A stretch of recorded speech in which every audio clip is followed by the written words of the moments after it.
Last week, we took you to Loggerhead Marine Life Center and showed you the release of Rocky, the loggerhead sea turtle. This week, we hooked up the Airstream for a 3-day trip to Key West. Once we got past the Miami traffic, we could relax and take in the views of the 100 miles of overseas highway from Key Largo to Key West.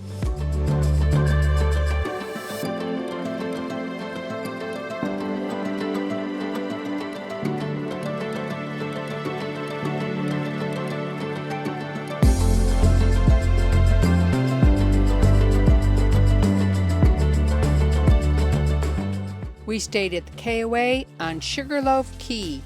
We loved this campground.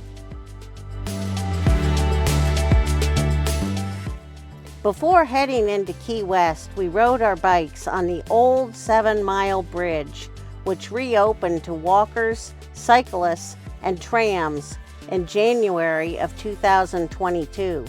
This section takes you to Pigeon Key, an historic island with a variety of activities.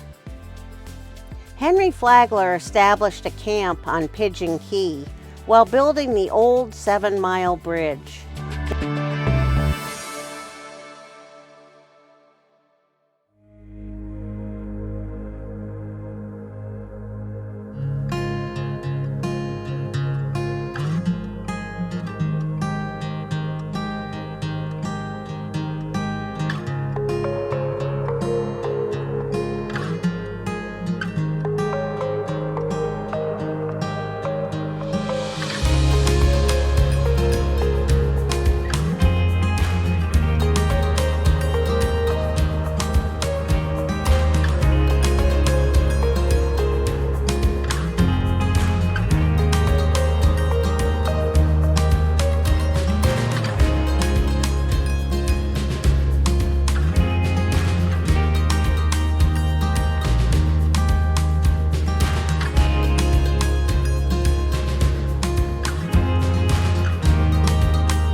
We enjoyed stopping on the bridge in search of sea life in the clear water below us.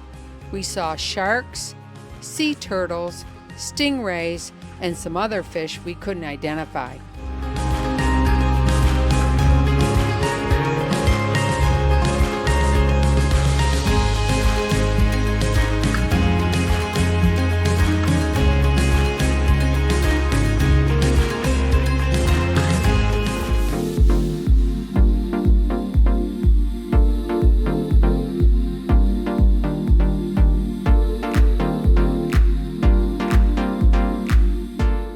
Next, we stopped at Bahia Honda State Park, known for its beautiful beaches, magnificent sunsets, and excellent snorkeling.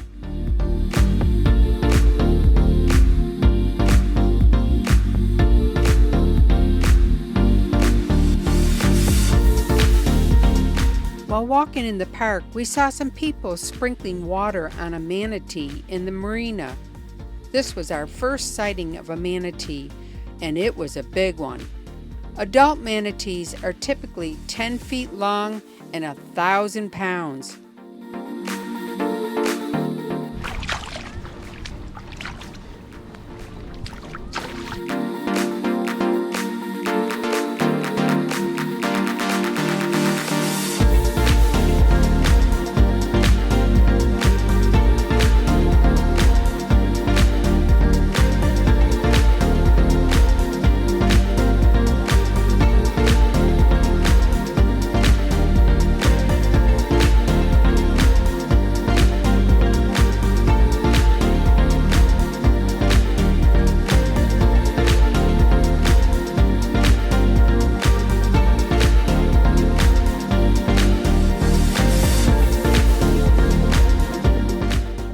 We had a great day.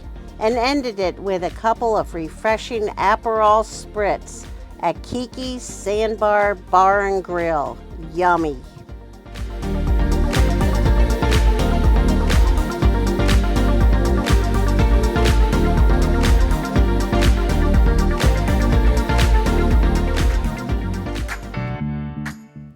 The next day, we headed to Key West with our first stop at the Cuban coffee shop.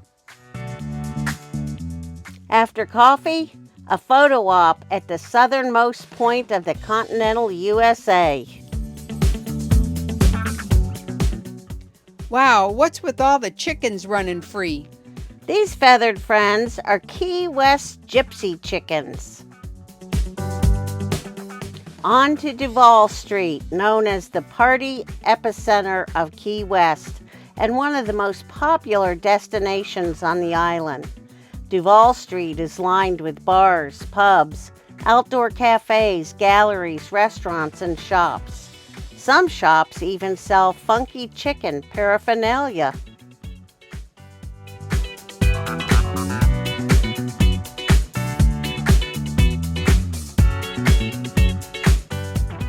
Time for a cool beverage and snack. Just off Duval Street in the heart of Old Town is the Hemingway House and Museum.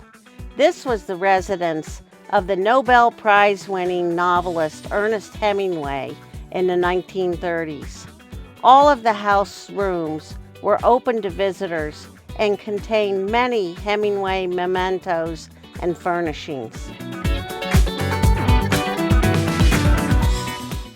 The house itself was the first house on the island to have indoor plumbing and the first swimming pool in Key West.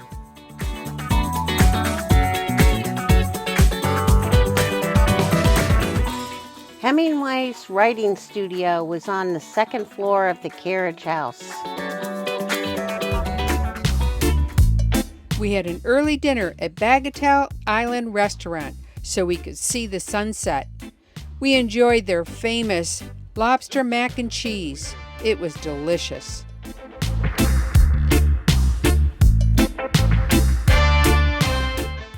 Mallory Square is the location of the Sunset Celebration, where hundreds of tourists arrive each night to view the sunset. The celebration includes arts and craft exhibitors, street performers, and food carts.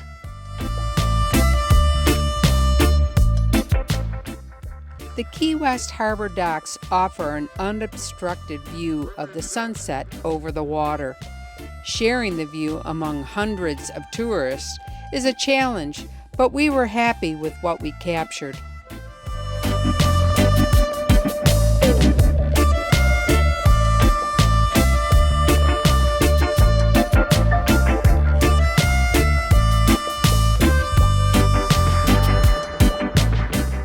What a long day. The thought of walking the full length of Duval Street to our vehicle was daunting, until we saw a pedicab right in front of us. Our lucky day. Our pedicab chauffeur was fantastic and added to our very special time in Key West. We are continuing our adventures in Florida with a very busy 2 to 3 weeks ahead of us. So our next video will be Sunday, March 12th. As always, thanks for following along.